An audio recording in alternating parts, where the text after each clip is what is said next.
Buenas tardes, Mercado, y como lo prometíamos, estamos con un importante invitado. Le queremos dar la bienvenida, Bárbara. Tenemos al abogado Michel Lorí, que es un experto en reforma laboral, en todos los temas que nos van a competir en este momento, él es senior manager de PwC Chile. ¿Cómo estás, Michel? Hola, Bárbara, muy buenas tardes. Muchas gracias por acompañarnos.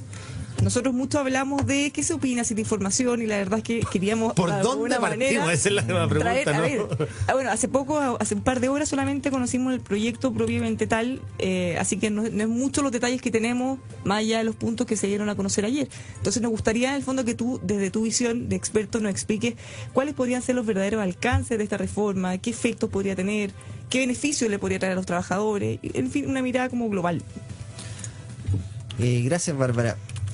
Esta reforma está orientada básicamente a fortalecer los sindicatos y darle facilidades en los temas de negociación colectiva. No es una reforma, y eso debe quedar muy claro en el texto que se ha enviado, no es una reforma que plantee nuevas condiciones laborales, nuevas medidas para fomentar el empleo. Uno no ve nada de eso en el texto que se envía de la reforma. Y básicamente lo que hace esta reforma es ampliar la cobertura de la negociación colectiva, reconocer la titularidad del sindicato para negociar los beneficios frente a la empresa, reconocer la titularidad del sindicato respecto de los beneficios que negoció con la empresa y respecto de su extensión a otros trabajadores que no hayan negociado colectivamente, lo cual es un cambio fundamental a lo que existía anteriormente, en donde era una facultad del empleador. Contempla además la ampliación del derecho a información para el sindicato, para que éste pueda preparar mejor su negociación colectiva y los planteamientos que haga, las peticiones que haga la empresa. Simplifica el procedimiento de negociación colectiva. El procedimiento de negociación colectiva establecía ciertos plazos muy rígidos. La negociación colectiva arreglada establece plazos de contestación, de respuesta del empleador, plazos para poder ejercer la huelga. Todo eso de alguna manera se ve modificado y lo simplifica más la negociación entre el sindicato y la empresa. Se dice que también establece ciertos equilibrios o restablece ciertos equilibrios entre el empleador y el sindicato a través de medidas concretas que le da más poder, que empareja la cancha con el sindicato. Establece también cierta obligación de un piso de negociación, es decir, todo lo que se haya pactado anteriormente en una negociación colectiva será el piso mínimo del cual deberá partir la respuesta del empleador para con sus sindicatos cuando se le presenten proyectos de negociación colectiva. Se amplían las materias a negociar. Te diría yo que esta materia, el tema de la ampliación de las materias a negociar, es uno de los aspectos que uno podría decir positivo, que se viene conversando desde el año 2001 en adelante, cuando hubo otra reforma laboral. Finalmente hoy día se recoge en un proyecto. Y otro aspecto que yo diría es positivo es la obligación que se tiene de incorporar a la mujer en la mesa de negociación si es que la comisión negociadora del sindicato no está incorporada. Muy bien. Previamente. Oye, una de las polémicas que han surgido en los últimos días, declaraciones cruzadas de la CPC y de algunos empresarios y del gobierno, es respecto a que esta reforma, según dicen los empresarios, de alguna manera estaría obligando a los trabajadores a sindicalizarse. Como tú dices, está contemplado que el hecho de que se pudieran extender o no los beneficios negociados por el sindicato va a depender de que el sindicato lo apruebe de alguna manera. ¿Cómo podrían los trabajadores tener mejores beneficios o beneficiarse de alguna manera, ya sea de esa o de otra forma, por fuera del sindicato? ¿O efectivamente tendrían que terminar afiliándose porque no habría otra posibilidad de mejora? Sí, para empresas en donde, de acuerdo a lo que dice el proyecto, para empresas en donde no existe un sindicato anterior, puede reunirse los trabajadores y formar un grupo negociador para negociar mejores condiciones laborales. Pero en aquella empresa en donde existe un sindicato, la negociación la debe hacer el sindicato. Y una vez que el sindicato termina de negociar, si es que el empleador quisiera extender esos beneficios, esa posibilidad se coarta, ya no existe. Y tendrá que negociar con el sindicato que llevó adelante la negociación y que se supone ganó esos beneficios para hacer la extensión o la aplicación de esos nuevos beneficios a los trabajadores no sindicalizados. Eso constituye un cambio, tal como les decía yo, porque antes el artículo 346 del Código del Trabajo contemplaba la posibilidad de que el empleador, por iniciativa propia, decidiera la extensión de todos o algunos de los beneficios a los trabajadores no sindicalizados. ¿Y qué establecía como contrapartida? De que si habían trabajadores que realizaban las mismas funciones, a los cuales se les estaban extendiendo los beneficios, de trabajadores que estaban sindicalizados, estos trabajadores debían pagar un 75% de la cuota sindical. Eso se mantiene, el pago de la cuota, pero hoy día ya no va a ser una facultad, si es que se aprueba el proyecto, del empleador, sino que va a tener que negociar eso con el sindicato.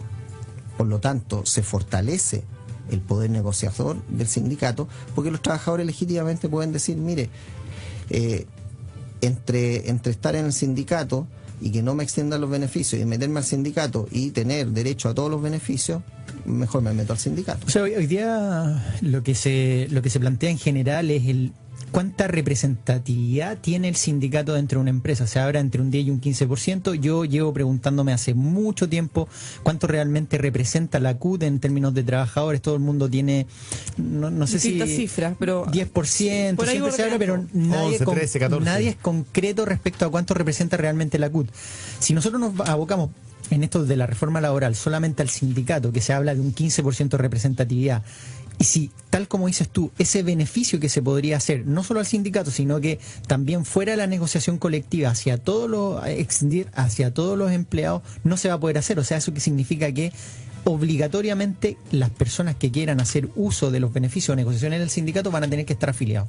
es que no van a poder negociar por fuera, entonces. Así es. Se establece la titularidad para negociar colectivamente en aquella empresa en donde existe un sindicato, que lo hagan a través del sindicato. ¿Pero él podría negociar en forma individual?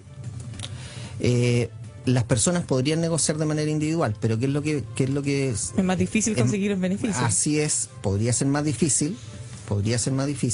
Eso depende del poder de negociación que tenga el trabajador, la posición, el cargo que ocupe. Pero yo diría que el problema más grande puede ser que se puede calificar, si es que hay algún beneficio que se parezca a algo que negoció el sindicato, que el sindicato ejerza alguna acción antisindical contra el empleador, ¿ah? Que diga que eso le está afectando su poder de negociación frente a la empresa y que eso lo está perjudicando para que los trabajadores no se afilien al sindicato y no negocien a través de él. Es decir... O sea, para hacerte una pregunta, solamente me queda una duda.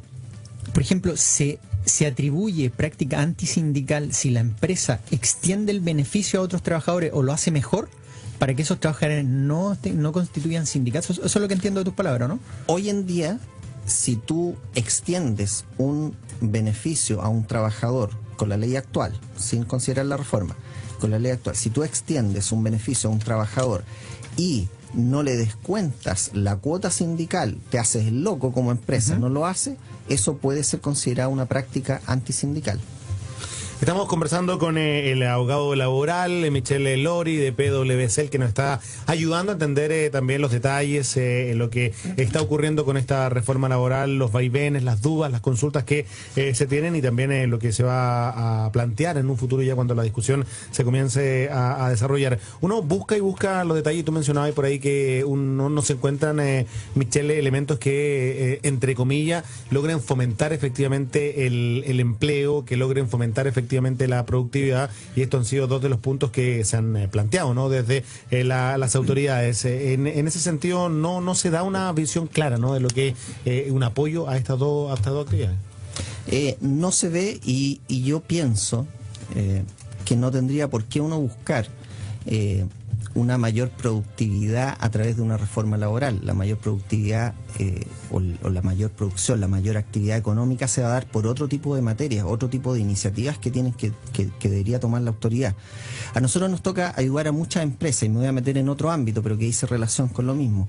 Muchas empresas del ámbito construcción, y hoy día tú lo que conversas con empresas de ese ámbito es que tienen paños comprados y que no están construyendo porque hay una incertidumbre. Si la autoridad tomara medidas en ese sentido, obviamente el efecto multiplicador que provocaría en el empleo sería mucho más grande. Una reforma laboral en general lo que apunta siempre es a poder equiparar esta posición diferente que tiene el empleador con el trabajador, ¿ah? Este gran poder que puede tener una empresa respecto de un trabajador considerado individualmente. Por lo tanto, yo no veo, digamos, que en una medida o una reforma como la que se está planteando vaya a conseguir esos efectos. La productividad o el mayor trabajo se va a conseguir con otro tipo de medidas que pueda tomar la autoridad. Oye, Michelle, nosotros siempre hemos discutido respecto a estas medidas, pero hablemos de un poco lo que no está. Pues tú comentabas que no había primero algo sobre el tema de empleabilidad de la mujer, y hoy día la ministra del Trabajo dijo con bastantes bombos y platillos que teníamos un empleo en torno a la mujer creciendo muy fuertemente. No hemos visto nada respecto a los jóvenes en términos de flexibilidad laboral. Entonces, no sé si nos puedes explicar un poco a lo que tú crees que podría ser necesario que debiese incluir esto respecto a estos dos ámbitos. ¿Qué tal debe un poco en Chile, no? Ese es como el tema donde debiésemos entrar a ojalá desarrollar algo. Hoy día Chile, los jóvenes que egresan de las universidades, de los institutos, tienen que pasar una larga travesía por el desierto para poder encontrar pegas. Y las pegas que encuentran muchas veces no están bien pagadas. Creo que que no considerar medidas especiales respecto de los trabajadores de los jóvenes trabajadores que se están incorporando al ámbito laboral es algo que nos deja muy mal parados. ¿Por qué? Un trabajador, y esto tiene mucho efecto en otro tipo de materia, un trabajador que no se incorpora al ámbito laboral desde una edad temprana va a ser un trabajador que va a tener menos cantidad de ahorro de pensión, va a ser un trabajador que va a estar dependiendo de sus padres, va a ser un trabajador, un joven que va a estar siendo una mochila todavía de otras personas que producen. En el ámbito de la salud es lo mismo. En cambio, si tú tomaras medidas concretas, a lo mejor bajando un poco el estándar general que existe para motivar la contratación de trabajadores jóvenes, yo creo que le haría muy bien y tendría un efecto no solamente en el ámbito laboral, sino que en otro tipo de materias. Pues Michelle, otro de los puntos que ha generado bastante controversia entre los empresarios y los promotores de esta reforma tiene que ver con el fin del poder reemplazar a los trabajadores en huelga. Ya, de alguna manera, comentamos hace un ratito que la ministra señaló que después de esta reforma casi no vamos a tener huelga. Pero por otro lado, tenemos en el fondo gente que está diciendo, mira, va a aumentar totalmente la conflictividad, se van a poder paralizar la faena, podría tener efectos nefastos. ¿Cómo ves tú esto? ¿Qué efectos podría tener en esa relación? Respecto del reemplazo de trabajadores en huelga, la reforma plantea dos temas. Lo primero es que dice que recogiendo una jurisprudencia de la Corte Suprema, se establece que los trabajadores no van a poder ser reemplazados en la huelga. Yo quiero detenerme en ese punto porque esa jurisprudencia que se cita en el mensaje y en los textos que se han entregado es una jurisprudencia de hace un mes de la Corte que viene a cambiar lo que se había dicho siempre en cuanto a que los trabajadores podía existir un reemplazo pagando el bono respectivo. Ese bono está orientado a cubrir aquellos ingresos que dejan de percibir los trabajadores sindicalizados cuando se van a la huelga. Por lo tanto, a mí me pareció, digamos, un poco llamativo, por decirlo de alguna forma, que la autoridad dijera que se iba a recoger un cambio en la jurisprudencia de la Corte Suprema en circunstancia que esa jurisprudencia es solo una sentencia y que es de hace un mes apenas.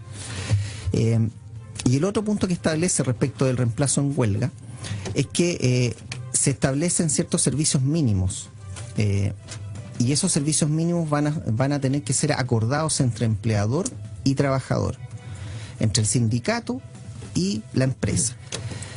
Y esos servicios mínimos van a asegurar, se supone, el funcionamiento de la compañía durante el desarrollo de la huelga. El problema que veo yo, tal como está presentado, es que no se establece un procedimiento que lo establezca antes de que haya una paralización.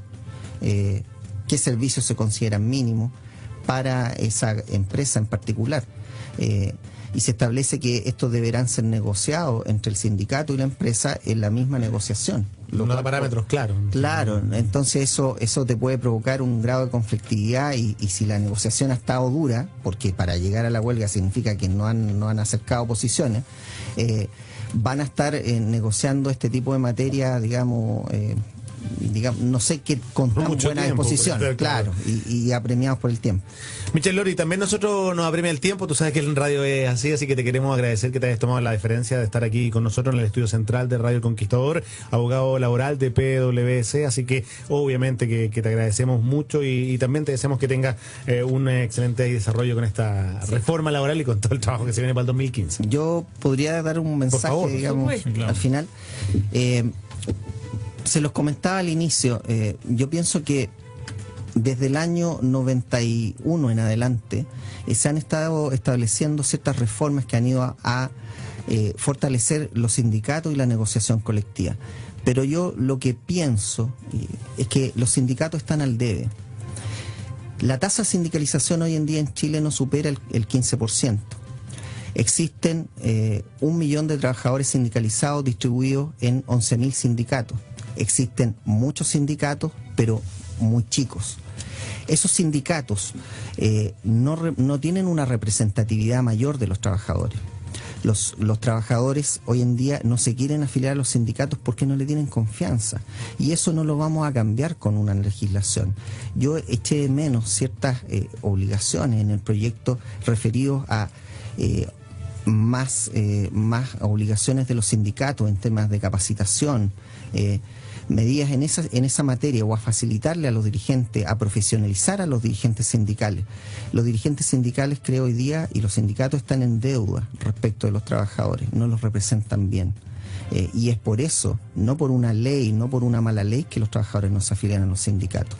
Y eso yo creo no lo recoge el proyecto, y no sé si pudiera recogerlo, porque implica otro tipo de materias, procesos más profundos, psicológicos, sociológicos. Claro, en el fondo generar los incentivos para que ellos sientan voluntariamente Exacto. que les va a ser mejor estar en un sindicato que no pertenecer a Te ellos. reiteramos entonces el agradecimiento a Muchas Michel gracias, Michel. Lori, abogado laboral de PricewaterhouseCoopers, que nos ha acompañado en el día de hoy también a entender, ayudarnos a entender esta reforma que tiene para rato, tiene discusión parlamentaria, Sí, así que probablemente vamos a estar viéndonos. Y además, según se ha dicho, una vez que entre el proyecto, que ya se apruebe, el proyecto que sea, va a entrar en un periodo de vacancia de 1 año.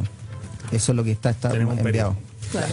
Bien, pues vamos a Muchas seguir atentos. No, te agradecemos a ti, Michel Lori, entonces, abogado laboral de PricewaterhouseCoopers, que está con nosotros y también está junto a usted a través de @FM Conquistador. Antes de retirarnos en el día